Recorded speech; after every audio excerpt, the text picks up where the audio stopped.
दोस्तों आज है 20 अप्रैल 2023 और आज है 2023 का पहला सूर्य ग्रहण। हालांकि भारत में इसे कुछ सेकंड्स के लिए सिर्फ इंडियन ओशन में ही देखा जा सकेगा, पर विश्व के लिए ये एक दुर्लभ खगोलीय घटना है, rare celestial occurrence, because solar eclipse nature में हाइब्रिड होगा। वो एन्युलर से होता हुआ टोटलिटी की तरफ जाएगा। एन्युलर फेज में दोस्तों सूरज चांद के आसपास एक रिंग के आकार में दिखता है, एक सर्कुलर रिंग, बीच में काला और आसपास चमकता हुआ। और टोटल सोलर इक्लिप्स में चांद पूरी तरह से सूरज को ढक लेता है।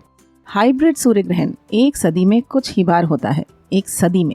पिछला हाइब्रिड सूर्य ग्रहण 2013 में हुआ था और अगला 2031 में होगा। अगली सदी में हाइब्रिड सूर्य ग्रहण 23 मार्च 2164 को होगा। पता है, जब इंसानों ने पहली बार सूर्य ग्रहण देखा तो उन्हें नहीं पता था कि इसके बारे में क्या सोचना चाहिए। अलग अलग देशों में अलग अलग धारणाएं थी। तरह तरह के राक्षस या जानवर इसके लिए जिम्मेदार माने जाते थे। प्राचीन हिंदू पौराणिक कथाओं में भगवान राहु द्वारा सूर्य के गोले को भस्म करने के कारण अंधेरा हुआ था, और ये भी कि यदि पृथ्वीवासी काफ़ी जोर से हल्ला करते थे तो कभी कभी वे राहु को इतना डराने में सक्षम हो जाते थे कि राहु सूर्य का केवल एक ही हिस्सा खा पाता था, जिससे आकाश में एक सिल्वर लाइट का टुकड़ा दिखाई देता था। आज हम जानते हैं कि डरे हुए राहु का मतलब वास्तव में आंशिक सूर्य ग्रहण यानी पार्शियल सोलर इक्लिप्स था, और किसी मानवीय हस्तक्षेप से कोई फर्क नहीं पड़ता। और ये हमने कैसे सीखा? सदियों के ह्यूमन ऑब्जर्वेशन और साइंटिफिक प्रोग्रेस के बाद, खुद को क्वेश्चन कर करके, यूनिवर्स के बारे में अपनी जिज्ञासा को जीवित रख के। दोस्तों, जहाँ एक तरफ ज़रूरत आविष्कारों की जननी है, वहीं जिज्ञासा इस मामले में बहुत पीछे नहीं है। इसलिए अपनी जिज्ञासा को हमेशा फ्रंट सीट पर रखिए। मैं जब स्कूल में बच्चों को पढ़ाती थी तो उनसे भी यही कहती थी कि सवाल चाहे जैसा भी हो पूछ लेना चाहिए। ये नहीं सोचना चाहिए कि लोग आप पर हंसेंगे और मजाक उड़ाएंगे।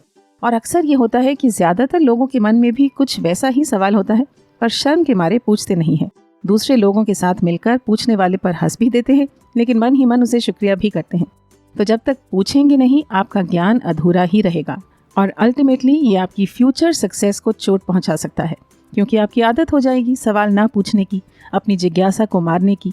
ये लॉजिक सिर्फ स्कूल कॉलेज में नहीं दोस्तों, आपकी वर्क लाइफ में भी अप्लाई करता है। मसलन अगर आपको कोई काम दिया गया है और आप उसे सवाल पूछ पूछ कर अच्छे से समझेंगे नहीं, तो हो सकता है काम वैसा ना हो जैसा आपकी टीम को या बॉस को उम्मीद थी। समय भी बर्बाद हुआ और लोगों के सामने इम्प्रेशन भी।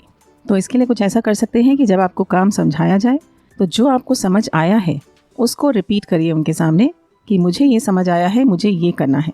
और फिर अगर कोई कन्फ्यूजन होगा तो वो क्लियर हो ही जाएगा। तो बताइए हमें कमेंट्स में आप किस श्रेणी को बिलोंग करते हैं, प्रश्नों के मामले में बेशर्म या शर्मदार। विचार पसंद आया हो तो भेज दीजिए किसी अपने को, जिससे उनका भी फायदा हो जाए, सूर्य ग्रहण की जानकारी के साथ साथ जिज्ञासा का ज्ञान भी मिल जाए। और चैनल के सब्सक्राइबर्स धीरे धीरे बढ़ रहे हैं, तेजी से तो आप लोग ही बढ़वा सकते हैं। जोड़िए भाई और लोगों को, अच्छे खासे लोग जुड़ेंगे रोज, तभी तो लाइव आने का मजा आएगा। तब तक इंतजार करना पड़ेगा लाइव सेशन के लिए। मिलते हैं कल, तब तक स्वस्थ रहे, मस्त रहें, सुविचार को सुनते रहें and have a great day.